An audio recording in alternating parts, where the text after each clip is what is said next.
Hello and welcome to Everyday Tarot, your daily dive into the divine wisdom of the tarot. I'm your host, Camille A. Saunders, and today I'll be talking about the Ten of Wands. Whether you're a seasoned tarot reader or just starting to explore, this podcast offers daily insights, intuitive messages, and practical advice drawn from the cards. Each episode is designed to help you connect with your inner wisdom, find clarity in your decisions, and tap into the energy of the universe.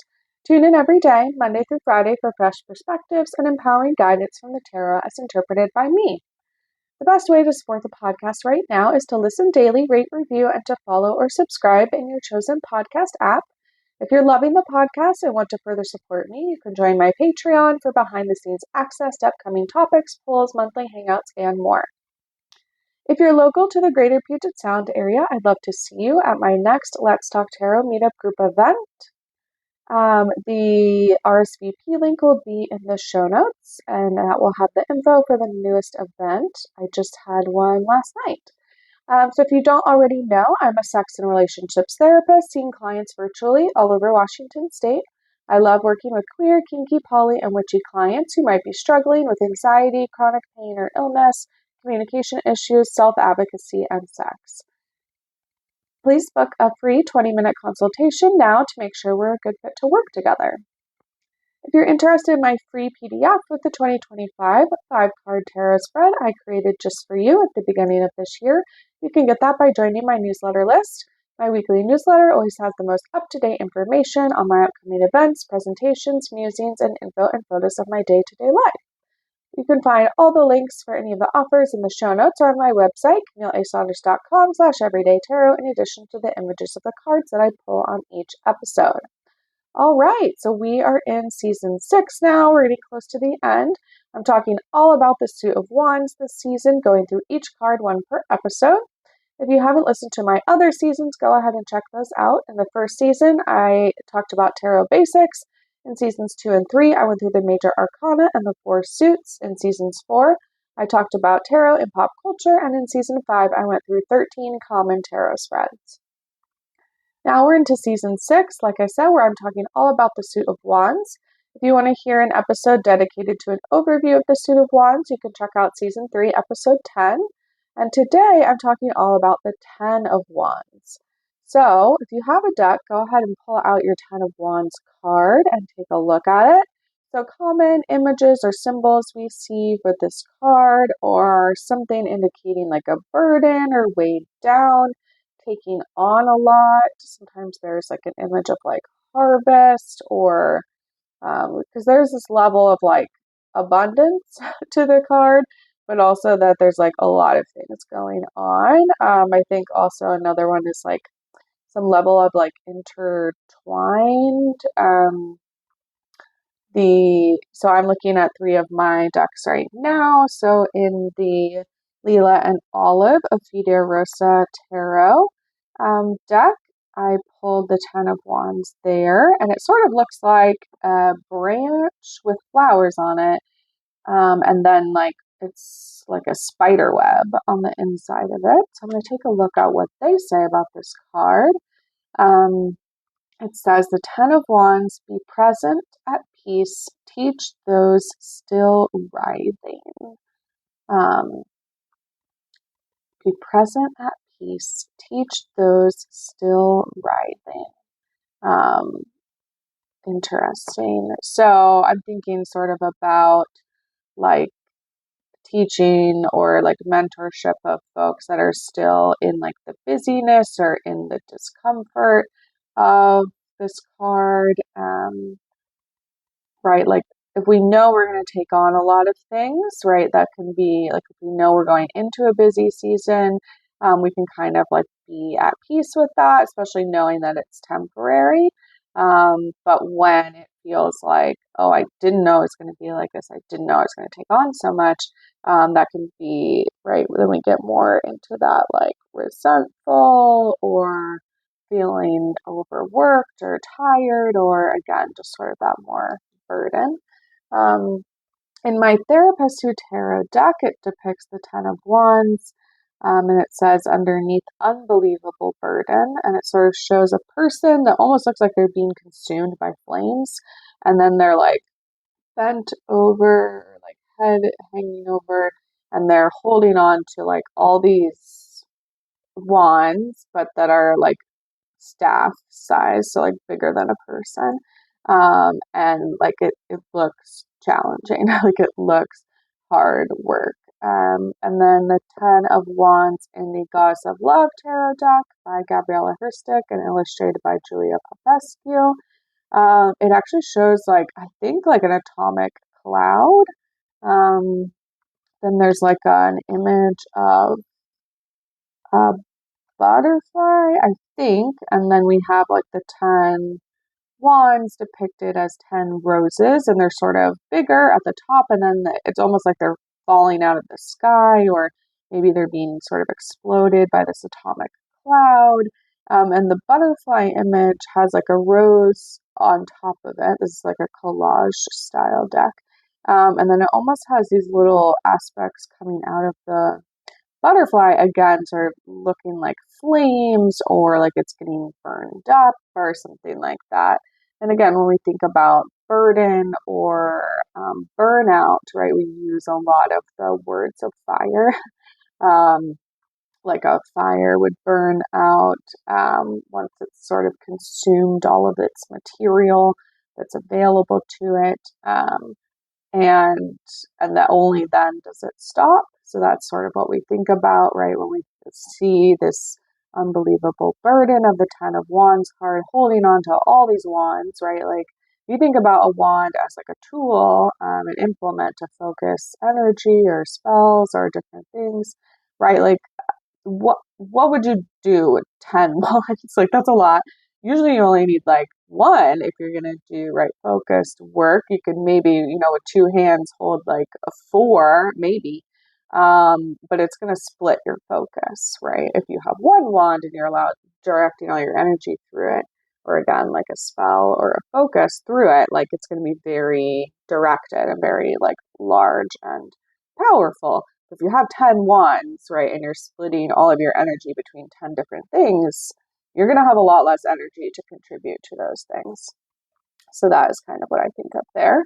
In the Library of Esoterica tarot book by Toshin, they talk about that this card is all about restlessness and overextension. The Ten of Wands reminds us to release our burdens and to balance work with play in order to overcome blocks and release blame. So it also has this component of like guilt to it, right? Of like, oh, okay, I have to find balance. I have to actually release, right? If we think about trying to hold like 10 wands, especially if they're the size of like a staff or like a tree, it would get very tiring. So, right, like how can we release some of those burdens or some of those wands to maybe other people or delegate or just put them aside for now?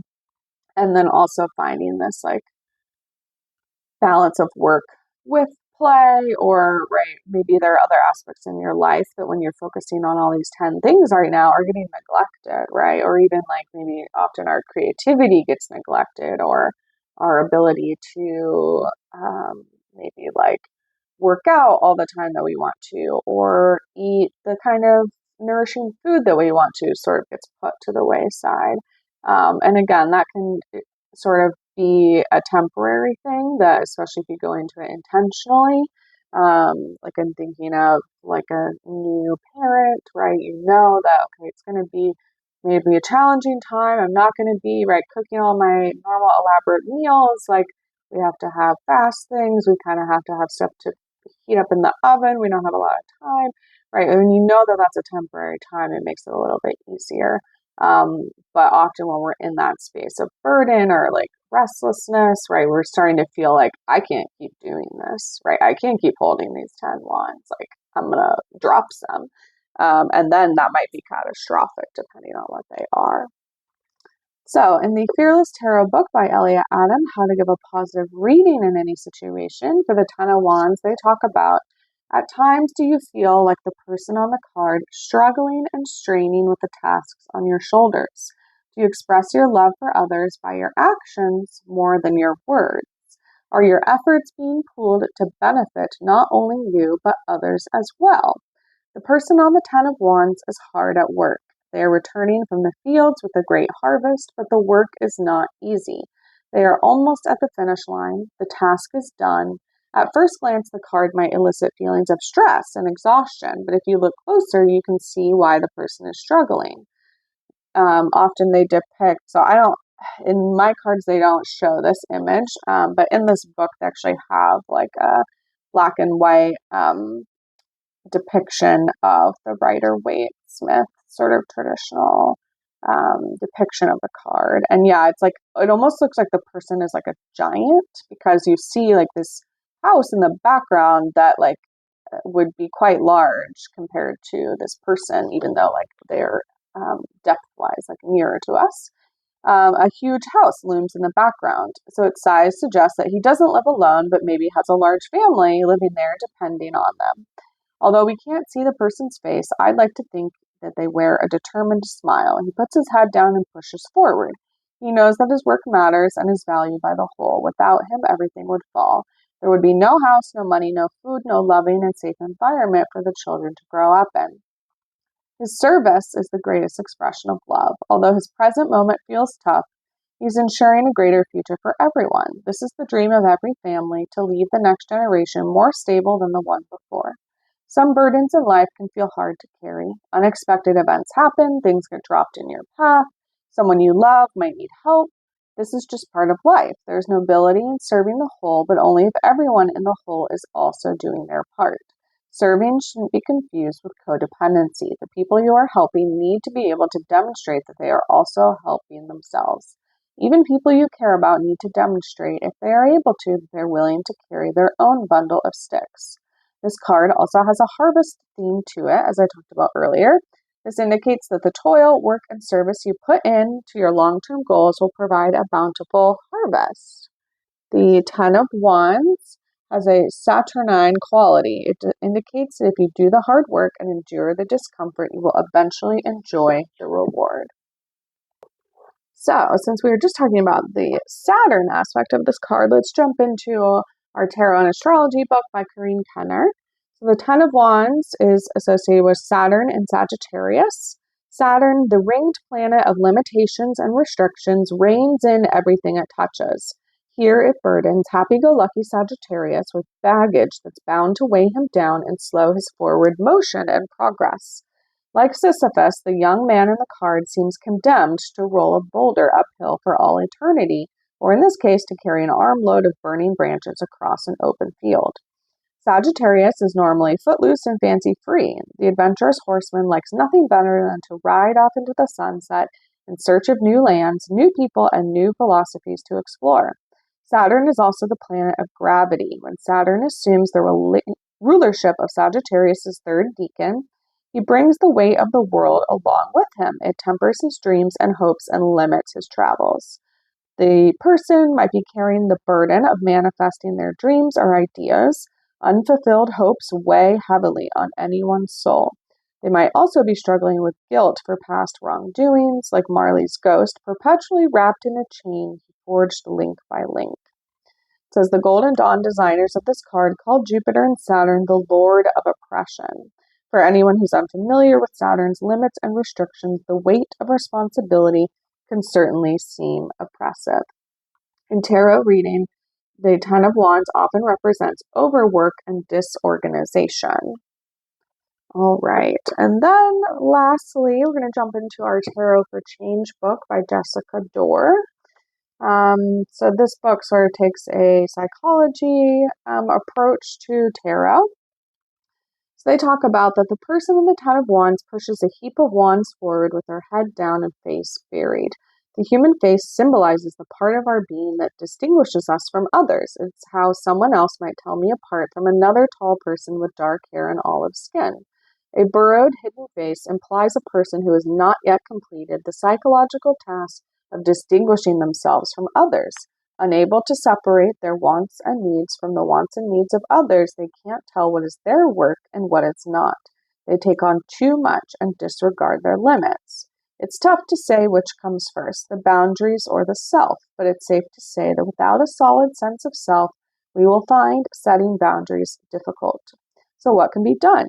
I think we can choose to practice behaviors that are boundary clarifying whether we feel like it or not. That will definitely support a budding sense of self. But we'll have to accept that for a while we may not know what it is exactly we're protecting, what makes feeling the guilt, fear, or grief that tends to accompany saying no worthwhile. We can do it anyway. What else can be done?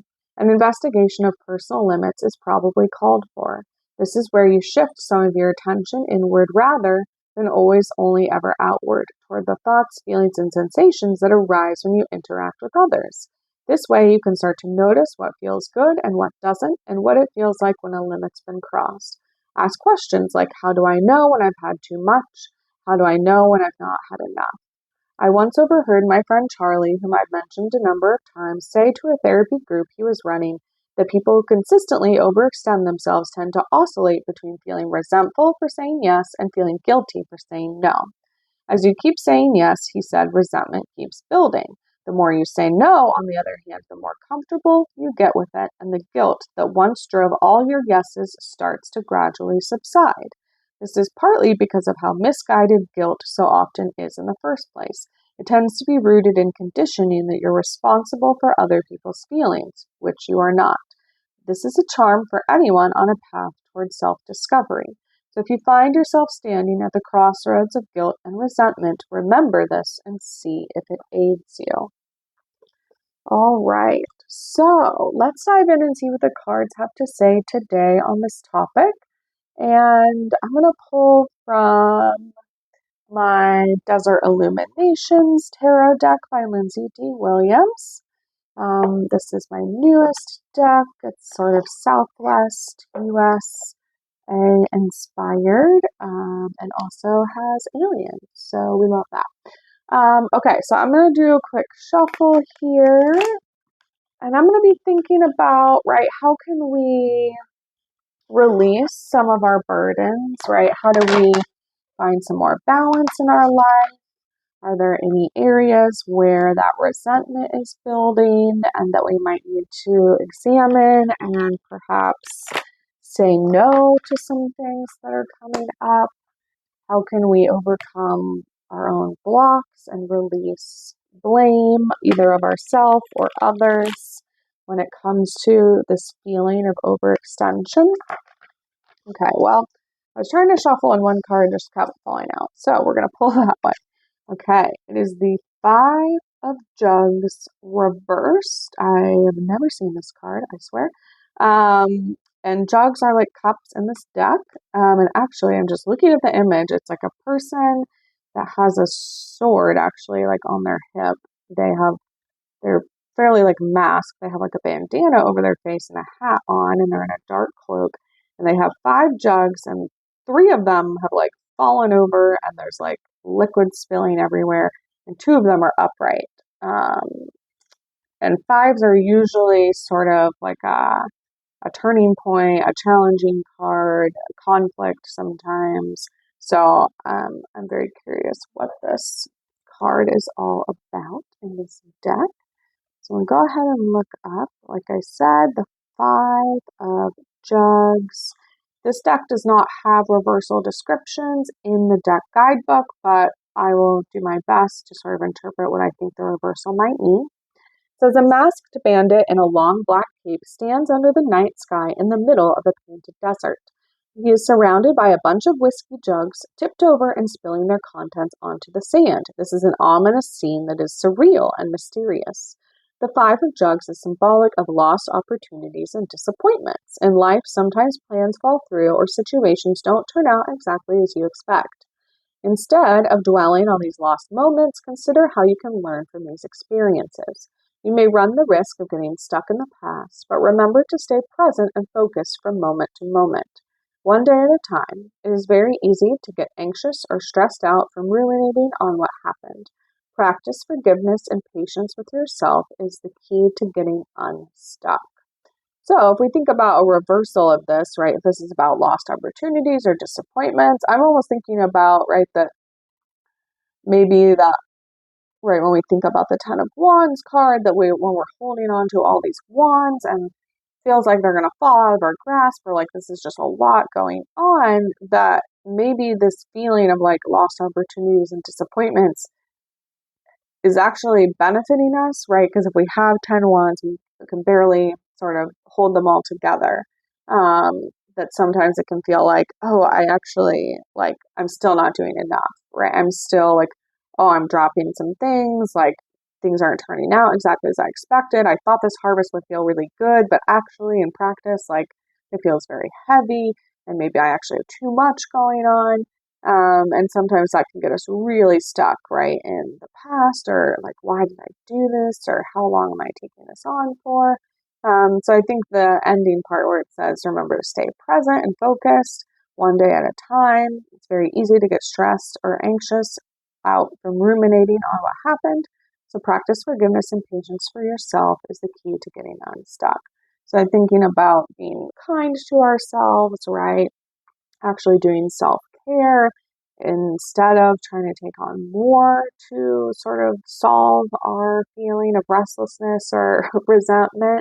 What else can you be saying no to right now, right? And if there's anything coming up where you're feeling that burden or feeling like it's a lot, right? Maybe examining, like, am I taking on all of this intentionally? Did I take on all of this because I felt bad that no one else was doing it? Or why did I do that, right? Were my intentions super clear? Am I happy with why I'm taking this on? Or did I perhaps, again, sort of do all this because I feel bad about saying no to people? And like they said in the Tarot for Change book, right? Like, actually, when we start saying no to things, that is when we start losing that aspect of resentment and guilt. At first, it feels uncomfortable, but after some time, we actually get into a place where we are more well practiced at saying no. And if other people sort of guilt us or we feel that feeling, we can either sit with the discomfort and sort of work on it on our own, or if other people do that, right, we don't take that on. We say, nope, that's not how I want to live my life, right? All right, so I'm going to stop there for now. So links for the tarot decks I talk about will always be in the show notes and on the website if you'd like to look at them or purchase them. And thanks for joining me today on Everyday Tarot. Just as a reminder, the podcast comes out daily, Monday through Friday for all of 2025. All right, see you soon. Bye-bye.